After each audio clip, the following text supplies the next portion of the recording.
आपण पाहत आहात स्वराज्य न्यूज. सत्य हेच जे तुमच्या समोर.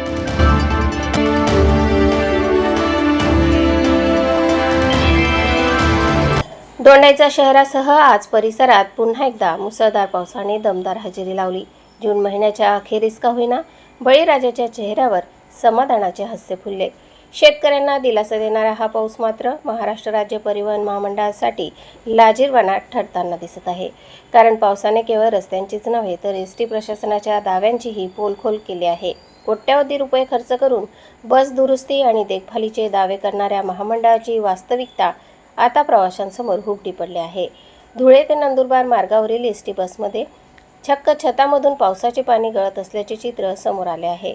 प्रवाशांना बसमध्ये प्रवास करण्याऐवजी पावसापासून स्वतःचा बचाव करण्याची वेळ आली. ज्या बसने सुरक्षित आणि सुखकर प्रवास द्यायचा त्याच बसमध्ये प्रवाशांना आसन बदलत बसावे लागले. काहींनी डोक्यावर रुमाल धरला तर काहींनी बॅगचा आधार घेतला. घरांचे छप्पर टपकणे समजू शकते, मात्र सरकारी बसचे छप्पर टपकणे हा गंभीर प्रश्न नाही का? महामंडळ दरवर्षी मेंटेनन्ससाठी लाखो कोट्यवधी रुपयांचा खर्च करत असल्याचे सांगितले जाते. मग हा खर्च नेमका कुठे होतो? बसच्या दुरुस्तीवर खर्च होतो की फक्त कागदोपत्री आकडे मांडले जातात? प्रवाशांच्या जीवाशी आणि सुविधांशी खेळ करण्याचा अधिकार प्रशासनाला कोणी दिला?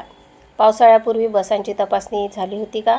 गळती करणाऱ्या बस रस्त्यावर कशा उतरल्या गेल्या? धुळे आगार प्रशासन याबाबत काय उत्तर देणार? प्रवाशांनी भरलेले तिकिटाचे पैसे घेताना सेवा देण्याची जबाबदारी महामंडळाची नाही का? एका बाजूला प्रवाशांना डिजिटल, आधुनिक आणि सुरक्षित सेवेची आश्वासने दिली जात आहेत, तर दुसऱ्या बाजूला बसच्या छतांमधून पाणी गळत असल्याचे वास्तव समोर येत आहे. या घटनेमुळे एसटीच्या देखभाल व्यवस्थेवर गंभीर प्रश्नचिन्ह निर्माण झाले आहे. पावसाने शेतकऱ्यांना आनंद दिला असला तरी याच पावसाने एसटी प्रशासनाचे पितळ उघडे पाडले आहे. आता तरी संबंधित अधिकाऱ्यांवर जबाबदारी निश्चित होणार का? गळती करणाऱ्या बसांची तात्काळ दुरुस्ती होणार का? की प्रवाशांना अशाच टपकणाऱ्या बसमधून प्रवास करण्याची शिक्षा भोगावी लागणार? हा प्रश्न आज प्रत्येक एसटी प्रवाशाच्या मनात उपस्थित होत आहे. एसटी महामंडळाच्या गाड्यांमध्ये सुधारणा करावी.